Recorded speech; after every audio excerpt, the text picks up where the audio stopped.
On January 24th this year, a massive EF3 tornado carved a path of destruction from southeast Houston to Pasadena to Deer Park and Baytown, destroying buildings, flipping cars and trucks into the air and leaving many people with no home to go back to. And now, more than 6 months later, investigator Bill Spencer takes us back to one of the hardest hit areas, Pasadena, where some say this disaster was ignored by the White House, the federal government, and even many local leaders. Keith and Candace, this is an example of just some of the destruction you'll still find in Pasadena tonight. You'd think this church, for example, would be under rebuild by now, but it's not, because many people in this town say this disaster has largely been ignored. So, Mike, what does it do to you when you see this kind of damage still, months later? Well, it upsets me that people aren't getting any help rebuilding and putting their lives back together. Walking through all that's left of this community church in the Golden Acres neighborhood in Pasadena, where he grew up, Mike Nelson asks why, 6 months after a monster EF3 tornado tore through town, even this place has been completely ignored. These people used to come here for comfort and to worship and to try to make their life better and believe in something, but I mean, what's left is horrific. It's true, the January tornado tore through commercial buildings and homes, and yet still today, much of that damage remains unrepaired.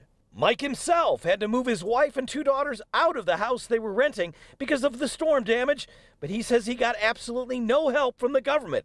What about the city of Pasadena? Did they offer you any help? No. The state of Texas offer you any help? No. There you go. Keep pushing.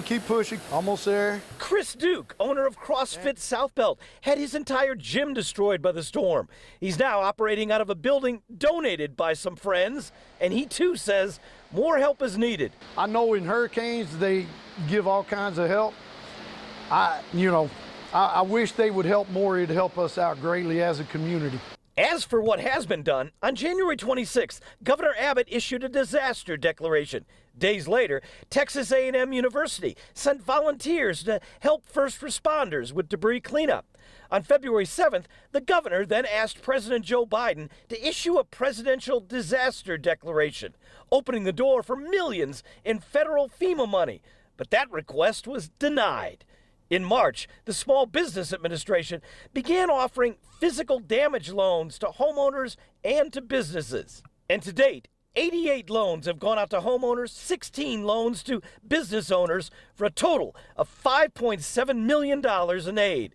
But still, Mike believes much more help is needed here. Tell me it's not a disaster, because people are still living in shelters and hotels. Another example, the owners of this house, an oil plant worker, his wife and 2 kids, they haven't been able to make repairs to their home either because the insurance company is fighting them on cost and the government has been of no help. In Pasadena, Bill Spencer, KPRC 2 News.